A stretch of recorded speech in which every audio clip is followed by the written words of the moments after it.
ভালোবেসে বিয়ে শাদী করতে চান, কথাবার্তা বলেন, সেই আমার ফোন দিয়েন। অথচ আমি মানুষের বাসা মানুষের কাজ কাম করে খাই, আমার কেউ বিরক্ত করেন না আপনাদের। দর্শক, আমরা অসহায় মানুষের জীবনের কষ্টের কথাগুলো তুলে ধরি। এরকম একটি বোন আমাদের ক্যামেরার সামনে দাঁড়িয়ে আছে, শোনাবো তার কষ্টের কিছু কথা। চলুন কথা বলি তার সাথেই। আসসালামু আলাইকুম। ওয়ালাইকুম আসসালাম। আপা কেমন আছেন? আছি ভাই, কোনো মতো ভাই, ভালো আছে। এই যে আজকে আমাদের ইউটিউব চ্যানেলের সামনে দাঁড়িয়ে আছেন ভিডিও করতে, কেন, কি এমন কষ্ট আপনার জীবনে? ভাই মা আছে, আল্লাহ ছাড়াই দুনিয়ার কেউ নেই। মাদারে নিয়ে কষ্ট করে, অনেক কষ্ট করে চলতেছি। বিয়ে হয়েছিল, জামাইতে ফালিয়ে দিয়ে চলে গেছে 5 বছর, কোনো ছেলে মেয়ে হয়নি, তাই ফালিয়ে দিয়ে চলে গেছে। জুতার ফ্যাক্টরিতে কাজ কাম করে খাই, তাই যাই কষ্ট করে যাইছিলাম। একজন ভালো মনের মানুষ পায় তাহলে বিয়ে শাদী বসবো। আচ্ছা, বিয়ে শাদীর গল্পটা একটু পরে শুনতেছি। এই যে বিয়ে হয়েছিল 5 বছর ধরে, আপনার স্বামী নাই, কত বছর সংসার করেছেন? 4 বছর আসছিলাম সংসার। বিয়েটা কি পারিবারিক ভাবে হয়েছিল? না, ভালোবেসে বিয়ে করেছিলাম ভাই। আচ্ছা, ভালোবাসে বিয়ে করেছিলেন। সেই জামাইটা ভালো আসছিল না, মদ গাঁজা খাইতো, অনেক অত্যাচার করতো। এইভাবেই থাকতাম, কামাই রুজি করতাম, যা কাজ কাম করতাম সব নিয়ে যেত, যা খেলাফেরা করতো, এইভাবেই আসছিল। যখন আপনি প্রেম করে বিয়ে করেছেন, তখন বিয়ের আগে কি দেখেননি সে ছেলেটা কেমন? সেখন তার একখানে থাকিনি, দেখছি ভালো, চলছে ফেলছে ভালো, খাইছে দেখছে, কথাবার্তা বলছে, বিয়ে শাদী হয়েছে। বিয়ের আগে কি কোথাও ঘুরতে টুরতে গিয়েছিলেন? না, ঘুরতেও যান নাই? না।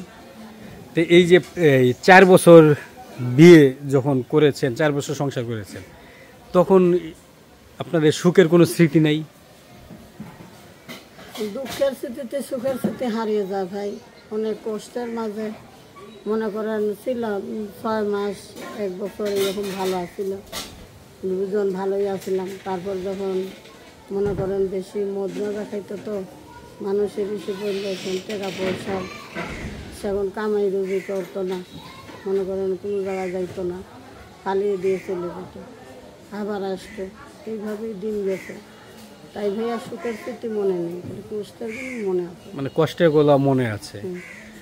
তো এই যে 5 বছর ধরে আপনার বিয়ে ছাড়া আছেন, তো কিভাবে আছেন, কিভাবে আপনার এখন সংসার চলে? এই যে কীভাবে আমি মানুষের জুতার ফ্যাক্টরিতে কাজ করি, মা আছে, মায়ের নিয়ে থাকি, খাইয়া লিয়া কোনো মতো সংসার চলে না। মনে করেন 7-8 হাজার টাকা বেতন পাই, ঘর ভাড়া দিয়া অনেক কষ্ট করে চলতে হয়। বুঝলেন তো, আজকালকার বাজারে সব জিনিসই দাম বেশি। এই যে বিয়ে 4 বছরে আপনাদের কোনো সন্তান হয়নি? না, কোনো ছেলে সন্তান হয়নি। কোনো সন্তান হয়নি।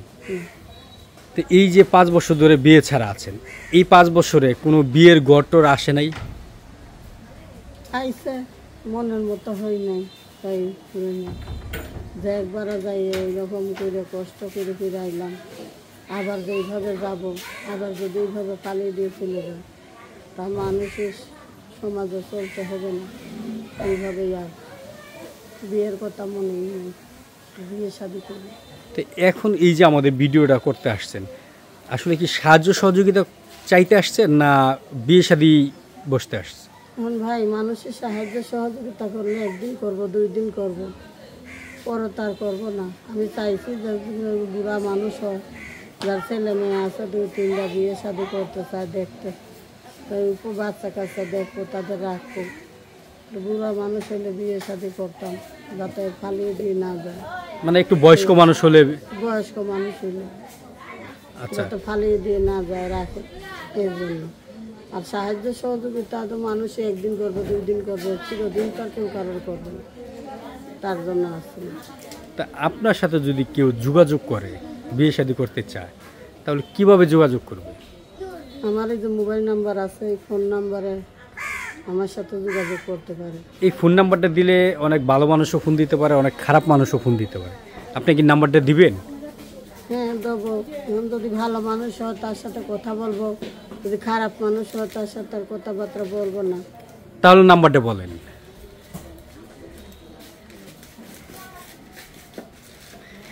দর্শক নাম্বারটা বলছেন।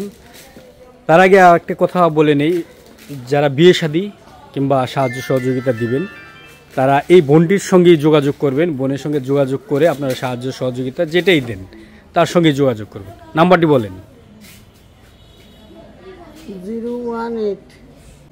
018 হ্যাঁ 41 আচ্ছা আমি বলে দিই দেন। দর্শক আমরা নাম্বারটি একটু বলে দিচ্ছি, 018-514-24476। আরেকবার বলে দিচ্ছি, 018-514-24476। আপনার নাম কি? আমার নাম আশা। আশা। তাই আশা আপা, এই প্রতারণা করবেন না তো কারো সঙ্গে? না ভাই, প্রতারণা করবো কেন? যারা এই সাহায্য সহযোগিতা কিংবা বিয়ে শাদী করতে চান এই আশা আপার সঙ্গেই যোগাযোগ করবেন। বিয়ে শাদী কিংবা সাহায্য সহযোগিতা একান্তই আপনাদের ব্যক্তিগত ব্যাপার। এই ব্যাপারে ইউটিউব চ্যানেল কর্তৃপক্ষ কোনো দায়িত্ব নেন। তাই আপা, আমাদের দর্শকদের উদ্দেশ্যে আপনার কিছু বলার আছে যারা আপনাকে বিয়ে শাদী করতে চাবে? এখন ভাই আমি দর্শকদের মধ্যে বলি, যদি কেউ আমার কাছে এটাই অনুরোধ করে রাখি। তো দর্শক সকলে ভালো থাকবেন, সুস্থ থাকবেন। আল্লাহ হাফেজ।